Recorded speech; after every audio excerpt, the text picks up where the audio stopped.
All right. So I'm going to start the talk by giving a little bit of information about Duke University's Sanford School of Public Policy, and then go into a discussion of each of the three masters. And if you have any questions, please let me know directly. So the Sanford School of Public Policy is highly ranked for U.S. universities. We're number 5 in the nation for policy analysis. We're a fairly new part of Duke University. We were established in 1972, but in that time we have graduated several students. We have over 7,000 alumni, and our graduate student body is about 270, so it's fairly small, which gives you a really good chance to know your colleagues and to also know your faculty. For those of you who don't know, Duke University is a Research One university, so one of the top-ranked universities in the top 10 in the United States, and it's located in the state of North Carolina. And I'll tell you a little bit more about the advantages of coming to Duke and being located in North Carolina at the end of the talk.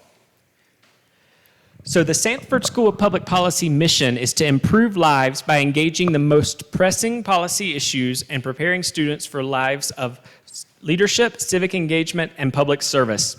And just to give you a quick snapshot, we have of our rankings, we're number 3 in environmental policy, public policy 5, health policy 6, social policy 7. So we consistently are ranked top in the United States for all kinds of public policy. And the Sanford School, for those of you who are unfamiliar with how schools are operating in the US or at Duke in particular, we have 3 different academic programs. We have an undergraduate program, we have master's level, and then we have PhD. But in addition to that, we have several centers and labs that are actively engaging in research. So for example, the Policy Lab, which does cutting-edge research around a variety of tasks. We have a Center for Media and Democracy, which looks at the impacts of media on policy, or the center that I work for, which specializes in international development. So the Masters of International Development Policy, what does it pertain to, and what type of student body do we attract? So we are a mid-career master's program. Generally, our students range in age from 29 all the way to 46 or beyond. That's just a general range. We have had younger students as well as older students.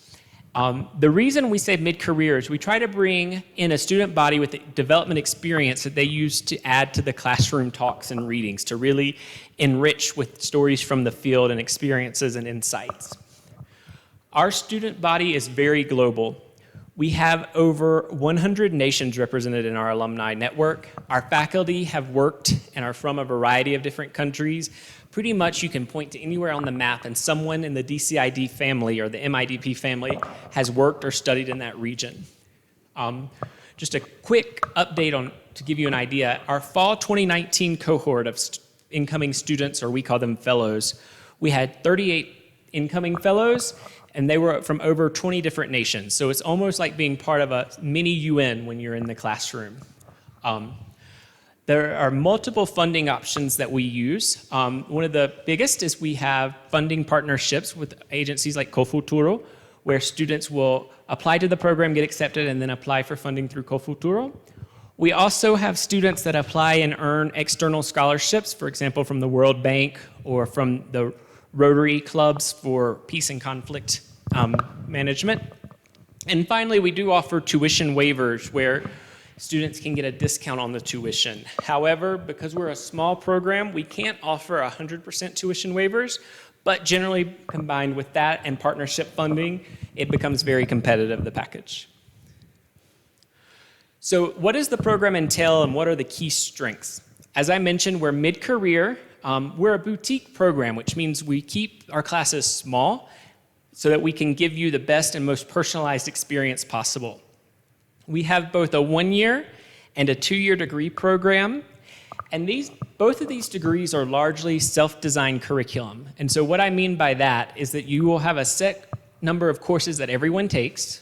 You'll take a course in public policy analysis, you'll take a course or 2 courses in economics, and 1 in empirical analysis or statistics. But beyond that, you largely work with your advisor, one of your faculty advisors, to design the curriculum to gain the skills that you want to have when you leave. A lot of times, these are wrapped around one of our 8 areas of focus. So when you're applying, you will say, I'm interested in development management and governance, or peace and conflict resolution. And then we will assign you with a faculty member who specializes in that.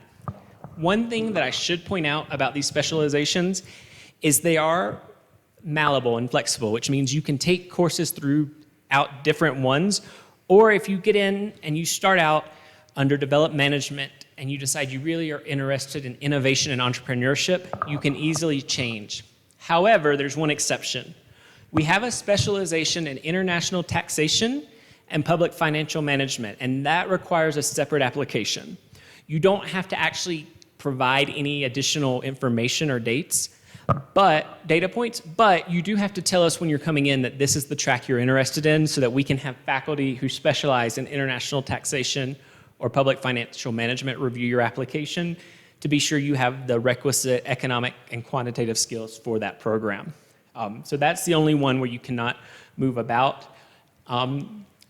Within all of these programs, and especially this is true in the 2-year program, we offer summer internships or research. So during the first year, you will work with the Career Services Office to develop your CV, cover letter, join in informational interviews with potential internship sites, apply to them, and during the summer, you will go and work for someone to really put into practice what you're learning in the classroom.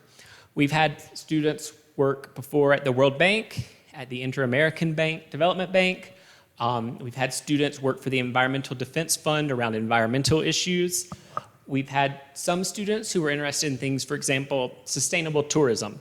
We had one student go work with a local NGO in Nepal. So they were from Chile. They got to spend the summer in Nepal working on the ground to really see how policies are impacting sustainability and tourism in the center. Other students, instead of doing internships, stay on and do research projects. So for example, one of the centers I used to do research for, we hired 5 MIDP students for a multi-year project on food security and civil unrest. And so they worked on a variety of different country case studies looking at how food policy and firm behavior influenced food prices on the ground and how that could trigger riots or other sorts of unrest in the country. Others work one-on-one with faculty on research projects if there's an interest that aligns between the two, or some students, especially those in the IT PFM, would take summer courses in lieu of the internship. So when you're thinking about graduate school and you're trying to figure out what each program offers, what are the key strengths is one of the questions that you always have to ask yourself. And so here I've highlighted a few of the key strengths of the MIDP program.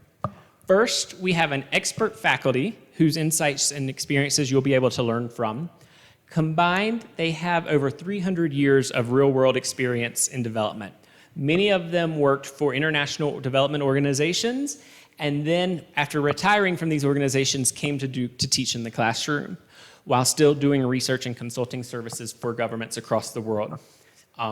For example, the lady in the forefront here, Phyllis Pomerantz, is our Director of Graduate Studies, and she was a former country director for the World Bank. Also, as I mentioned before, you'll be tapping into a global network of scholars and alumni who are still actively engaged in development around the world and are in touch with Duke. So as you can see, one of our alumni, Eduardo Pineda, is in part of a talk in Guatemala around nutrition and food issues that was co-hosted by the Duke Center of International Development. Finally, and this is our third, and this is one of the key things that we offer that a lot of places don't, is we have personalized services. Because our program is small, we offer things that a lot of universities are not able to offer, a lot of programs sometimes can't.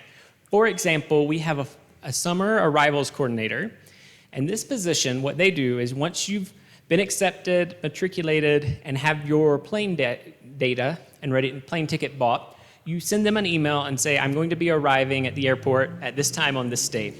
And they will meet you there to collect you, your things, collect you and your family and all of their things, and take you to the local hotels wherever you're going to be staying. The next day, they will pick you up, and they will take you to get your cell phone in the US or a SIM card. They'll take you to open up a bank account. They'll take you to look for apartments. Once you have your apartment, they'll help you set up utilities and internet in your name. They'll take you furniture shopping. They'll help you take you on a trip to the grocery store. If you're coming with a family, they'll help you enroll your children in the local schools and navigate that process. So they pretty much help you learn how to accommodate or adjust to living in Durham, North Carolina, so that all you really have to do when it's time is focus on your classwork. Another personalized service that we offer is a director of English writing and communication. And so this person, in addition to offering a 3-week intensive summer course in English language for policy analysis, also offers courses throughout the semester where students will work with him in the classroom to improve their writing as well as their presentational skills. In addition, he holds office hours throughout the week where if you're working on a paper and you want someone to review it and help you figure out how you can make it better for an native English reader, he'll look at it and you two can strategize together not only on the grammar, but also on the organization of the paper, where he'll say, well, this idea would be better if it comes first in the essay so that you can make your main point very clear from the get-go. And as I mentioned earlier, we have a dedicated international careers office person who helps you in terms of looking for internships or career possibilities once you finish the program. All of this happens to help you be successful in very rigorous courses. Our classes are often very small and the expectations are very high. But they give you an opportunity to study things that you wouldn't necessarily be able to otherwise, and to do so in unique ways. One offering at Duke that I think is very special is called Bass Connection. And so what the Bass Connection courses are they're interdisciplinary teams where instead of studying a discipline or a topic, you are addressing a real-world problem. So one of these courses that I co-led was around the scaling and distribution of medical devices in resource-poor countries. So that Duke School of Engineering had developed a low-cost colposcope for cervical cancer screening, and we applied, the representatives from the School of Engineering and myself, and got funding for a project to look at how do you take an advice from clinical trials all the way to market, and how do you identify stakeholders on the ground to partner with to really get the device into the local communities where you want it. So over the course of the year, a group of 8 students from various backgrounds, MBA, policy, medicine, engineering, and I and my counterpart in the engineering school would meet to discuss different topics and looking at how, on the policy angle, medical devices are approved and promoted. And then we spent a week over spring break in March in Lima, Peru, doing interviews with different stakeholders to identify key leverage points where policy could make an impact on introducing a new medical device or a new medical service. So these are the type of rigorous courses that you can take part of while you're at Duke. And all of this happens in a vibrant city that I will talk about after the next 2 master's projects. But when you're looking at the MIDP program and you're considering how the admissions requirements, what do we look for? In general, we look for a GPA of the US equivalent of a 3.0, so a B grade average. We know that every country has a slightly different educational system, so we have a form that you will fill out for each of your transcripts to explain the average grade, the highest grade, your ranking in the class. You don't have to pay to have these translated for us. You can fill out this form, and then we are used to working with people from Colombia, so we are able to evaluate these. In general, we look for 5 years of work experience, although this can oftentimes be things such as internships or work while you were in graduate school, but at least 3 years full-time work is often beneficial, but 5 is generally recommended. With a minimal TOEFL score of 90 for the internet-based or an IELTS score of 7. One of the differences between the 1-year and the 2-year program, or the main difference, is that if you're applying for the 1 year, you also need to have a year of graduate level coursework and significant experience in economics. However, neither the 1 year nor the 2 year require the GRE. So if you're interested in the MIDP program, the GRE is not required. So when you go to apply, you'll fill out the application. We'll ask for you to upload your CV, your unofficial transcripts with the conversion sheet that you can find in the application, a copy of your TOEFL score, 3 letters of recommendation. And one of these should be an academic letter, and one a professional, and the other you can choose. And then we would like to have 2 essays. One is a statement of purpose, where you tell us a little bit about your background and why you're interested in international development and what you hope to gain from studying at Duke in the MIDP program. The second is a policy essay where you'd identify a policy issue that is very important to you and tell us your opinion on it or why it matters and why it's important, just to give us an idea of how you think about policy. Both of these are short, 1-page essays, and then after that, you'll submit your CV, and this will be the application requirements. MIDP offers rolling admissions, which means that we review up until as long as we can before it becomes too short of a time to get a visa for entry. However, we have a priority admissions deadline of January 5th, and so applications that are submitted and completed by then, we review with enough time by late February, early March to give you time to look for funding and to prepare for the visa. So we strongly recommend January 5th getting in the material if at all possible, but we will review late applicants. The second program I'm going to talk about is the Master of Public Policy program. And it has a lot of overlap with the MIDP program in terms of certain requirements, but it is slightly different. First of all, the MPP program is only a 2-year program with 7 different areas of concentration. One of them is international development policy, but then they also do security studies, health policy, social policy, environmental. So it's a little bit broader in terms of the way that it approaches public policy. They're also normally bringing in a slightly younger cohort. Most people have between 2 and 6 years of experience, with the average age being roughly 26. The cohort is slightly larger in comparison to MIDP. You see between 70 and 80 students entering every year, with 95% employed 6 months post-graduation. MIDP, we don't track this career information because several of our applicants return to their home to work for country governments. And like the MIDP, many students or all students receive scholarships, and there's a star there because if you're fully funded from an outside source, then you won't receive one of the tuition discounts that you would receive otherwise. The MPP has many core strengths. First of all, like MIDP, you're going to be part of a close community where you will make friends for life. Second, they offer a lot of chances for one-on-one mentoring with faculty. So you can work closely with faculty around a range of different policy issues that interest you. The faculty have a broad level of expertise around all type of different policy areas. And they also have practical experience. And while you're in the program, you'll also gain practical experience, but a summer internship and a master's project at the end of your study where you will work on behalf of a client, or you will have a client and you'll work on a policy issue for them particularly. This is similar to the MIDP where you also will have a master's project, although in the MIDP your master's project can be broad. It doesn't have to be focused on one specific client, and it's internationally development based, and you work with a team of 3 faculty who are on your committee. Finally, like MIDP, you'll have access in the MPP program to a career counseling office to help you secure internships and future employment. One of the things that MPP offers, which is beneficial or of interest to some students, is the opportunity to do a dual degree program.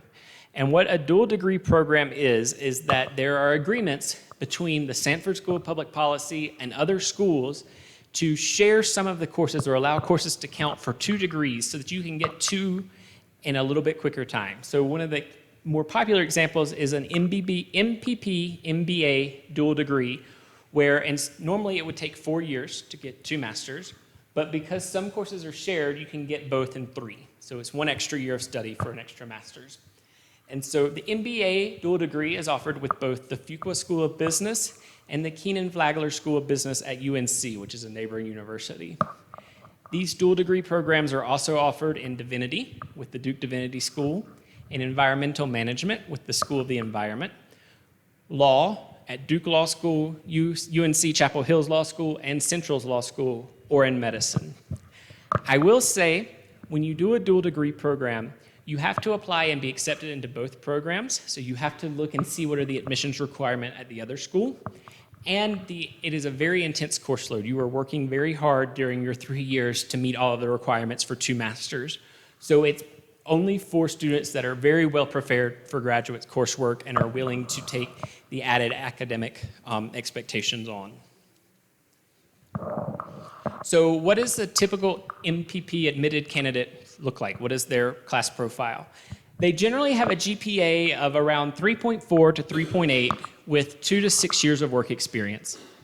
The TOEFL score is generally 110 or higher, and the IELTS is 7 or higher. The MPP requires a GRE, and it's a top 25 in each section is generally what they ask for. Beyond this, they have 3 letters of recommendation like MIDP, statement of purpose, a resume, or a CV. However, instead of a policy essay, they have a strongly recommended video essay where you will record yourself talking for 1 minute, talking about yourself and your interest in the program, and upload it. And similar to MIDP, microeconomics and statistics are prerequisites for admission. The final master's I'm going to talk about today is a fairly new one, and it's different than the others because it's a joint degree program. So if a dual degree was you were getting 2 degrees in a truncated or shorter amount of time, a joint degree is 1 degree, but you're studying in 2 different schools. So in this case, you study at the Stanford School of Public Policy and the Nicholas School of the Environment. It's a 2-year master degree, but you're only at Duke for 1 semester. The other 3, you're based in China at Duke Kushan University in Kushan, China. The class sizes for this program are small, roughly 15 to 20, and most students are about 24 in age and are receiving scholarships for study. The small classes is one of the key benefits for this program. You're getting to get very close contact with your professors both in China and in Durham. You also are going to be taking classes that are cutting edge and are drawing from a bunch of different backgrounds to get environmental management approaches and opinions. While you will not necessarily do an internship, you will do several hands-on field experiences to gain insights from people who are on the ground and receive access to customized career services while connecting with faculty who have vast expertise around the environment. Finally, since it's based in 2 universities, you get the resources of both during the entire time of the program. So you get to have the strengths of having resources and opportunities and faculty connections across the globe. The IMEP, as we call it, program has an online application with a 1 to 2 page statement of purpose and a resume. They also ask for 2 or 3 letters of recommendation and transcripts to be uploaded. The English language scores mirror that of MIDP of 90 or an overall score of 7.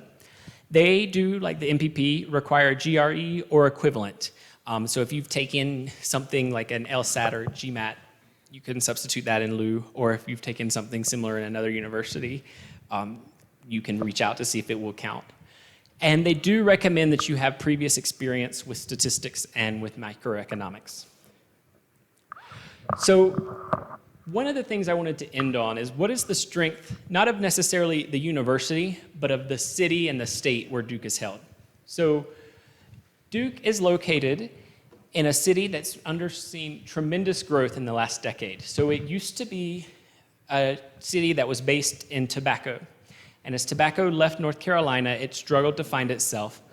But it recently has reinvented as the city of medicine. And so we have a lot of research centers around the area that are very active. So for example, one international development organization called FHI 360 is headquartered there.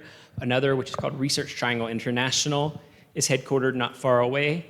The School of Medicine brings in a lot of cutting-edge medical research. So it's really bringing in a lot of talent. Additionally, several years ago, Google opened up an entrepreneurial site called American Underground, where many startups are locating to start, and they get added support and assistance to grow. So the impact has been a huge flood of people from across the US moving to Durham. And with that is coming new cultural experiences, new restaurants, new entertainment options. And so it's really a thriving city that's constantly ranked as one of the best places for young professionals and young families. Durham is part of what's known as the Research Triangle in North Carolina. So within 20 minutes of either side of Duke are two other Research One or large nationally ranked universities. One way on one side is UNC Chapel Hill, which you saw in the dual degree programs, and it's located in this town called Chapel Hill, which is like a iconic college town you'd think of with the US. And on the other side is North Carolina State University, which is well known for engineering and agriculture and textiles, and it's in Raleigh, which is the state capital. So because of these three research-intensive universities that form a triangle, we have a huge influx of speakers, of guests, of young people. We are constantly ranked as one of the highest PhDs per capita or master's degree per capita of anywhere in the US. Then, geographically speaking, it's amazing because you can wake up one morning and you can say, you know what? I want to go to the beach. It's nice sunny weather, I want to be at the beach. In 2.5 hours, you will be at the beach. Or you can wake up and say, you know what? I want to go hiking in the mountains. Or if it's winter time like it is approaching in North Carolina, I want to go skiing. In 3 hours, you will be in the mountains and you can be skiing or hiking or rafting. Or you can say, you know what? I have a really good friend that's in DC this weekend. I want to go see them. 3.5 hours, you will be in DC. It is very centrally located so that you can really have a high quality of life, both within the city, but also easily accessible outside. So the question I'm sure a lot of you are having is, well, how do I apply? So if you go to sanford.duke.edu, select the program you're interested in, each will have an Apply Now button, and there's where you can begin your application. And now I'm going to open it up for questions, both here and online. If you think of a question afterwards, though, feel free to email me at midpinfo@duke.edu, and I'll be happy to answer your question or to pass it on to one of our other directors of admissions who can further assist you. Additionally, if you are interested in the MIDP program specifically, if you would like to schedule a one-on-one meeting, I will be here in Bogota tomorrow and Wednesday, and I'm happy to meet, to go over your CV, and to try to help you strategize how to complete your application. You can email me at this email link as well, and we will circulate it via email. But for now, I would love to hear the questions that everyone has. Just let me check if the other microphone is here, because you can keep this and I can. Perfect. Just let me check. Hola. Ya. Okay. ¿Tienen alguna pregunta? So Dane, could you please share us the acceptance rate that this school has, and maybe by program, if it's possible? So I am not sure of the acceptance rate by program, especially for MPP and IMEP. I will say for MIDP, the acceptance rate is pretty high, and the reason is we really try to work with students during the application phase to help make sure that they're meeting the requisites, because we know that it takes a lot of time for people to prepare applications, which is one reason I brought up the one-on-one meetings as well. We are not the people who have the final word. It goes to our admission committee, but we do know more or less what they are looking for. I would say if you looked in terms of from application to matriculation, so not acceptance, but actually enrolling in the university, MIDP, you're probably looking, I would say, around 40 or 50%. A lot of times the issue is that the work experience is not sufficient enough, or that there was issues with funding. But with the funding issues and with the work experience, we encourage people to try again, and once they have a few more years. With the funding, we offer deferred admissions. So let's say that you apply, you're accepted, and you're not able to secure funding this year. You can write us and say, I would like to defer to the next year, and use the subsequent year to apply to multiple different funding agencies to secure funding. A lot of our students are actually students who applied 2 or 3 years past and have worked, and now they have the funding that they feel like is needed to come in to study.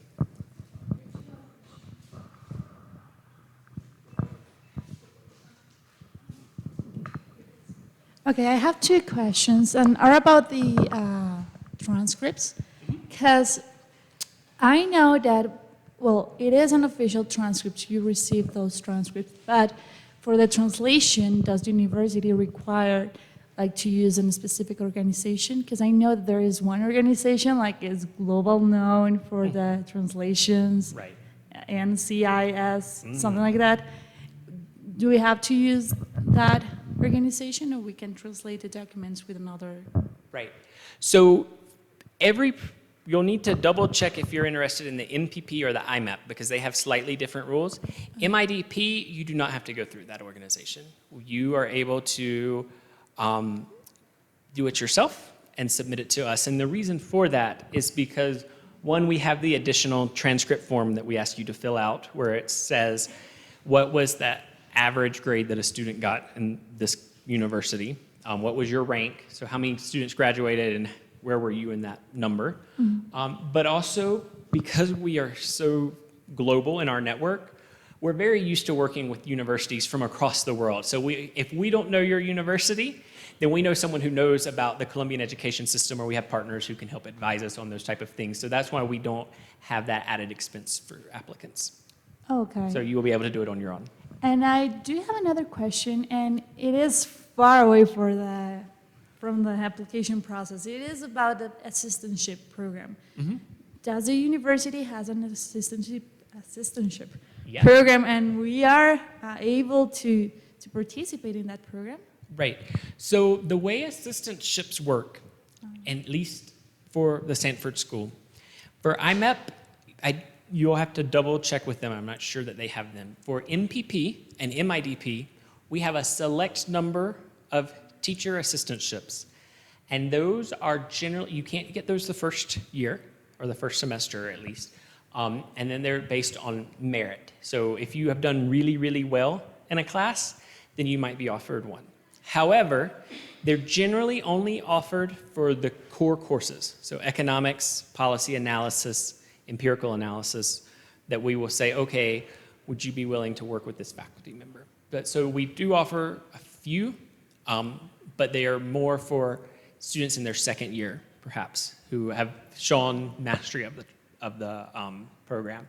Most of our students do not work while they're studying because this is a full-time job. And adjusting to life in a new university, in a new town, in a new country takes a little bit of time.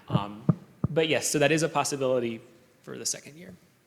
And it's the same for the MPP, that they have an application, you fill it out, and then it goes to the faculty who are teaching, and then they can make the selections together. Okay. We have some questions from the chat. Carolina is asking, she studied biology, so she wants to know if she has to have a background in economics for the IMEP program. Yes. So all three programs do what's called now evidence-based policy. And in the US, evidence-based policy means a lot of times some sort of economic and statistical background. So if you don't have it, I would recommend you don't have to take a whole new degree, but to take one or two courses to show that you have a background in it before applying would be the easiest way. But that's a good question, Carolina. The second question is, what is the score required in math and statistics for the GRE, for the IMEP program? For the IMEP program, I would say it will mirror what the MPP is. So you're looking at the top 25% in both quantitative and verbal. Okay. The next question is, if you could please explain again the difference between the statement of purpose and the policy statement. I think Yeah, that is great. That's a good question. Yep. All right. So the way I think about this, the statement of purpose is all about you as a student, right? Or as an individual. Tell us your background. Where have you worked? How did you get interested, in this case, since there's two essays for MIDP, in international development, and what do you want to gain from studying at Duke? So think about it as this statement in one page. You should be able to finish two goals. You should tell the admissions committee why they should admit you, why you're a strong applicant, and you should tell them why you want to be there. So why Duke, and then why Duke should accept you. So that this is your chance to talk about your strengths and your interests. The policy essay is your chance to pick a policy issue and explain your take on it and why it matters and just some of your initial thoughts. So an example would be, and this is one of those things I think the more specific you are, the better off it'll be. So if I were to say I'm interested in agricultural and rural communities, that's one thing, and I can just talk about it. Or I can say, I'm really interested in how small producers in rural areas, what type of policies support them to help them gain the necessary certifications to export to global markets, because it's increasingly required to engage with global firms that you're able to show some sort of sustainability or some sort of basic sanitary production. That's a very different, much more specific policy essay. And so I'm saying that I want to see what type of government policies promote that outcome. So that would be what I would say is the difference. Is the statement of purpose, it's more about you. The policy essay is more about a policy issue you're passionate about. Okay. And the next question is, in the dual degree programs, the program will be longer? Yes, in every case they will be longer. It depends on which dual degree you're doing. And I don't have the numbers right off the top of my head, but I will say the most popular one, from my opinion, from my experience, is the MBA, MPP, or MBA. There are a few students that have done an MBA, MIDP. If you're doing those, you're looking at 3 years at Duke.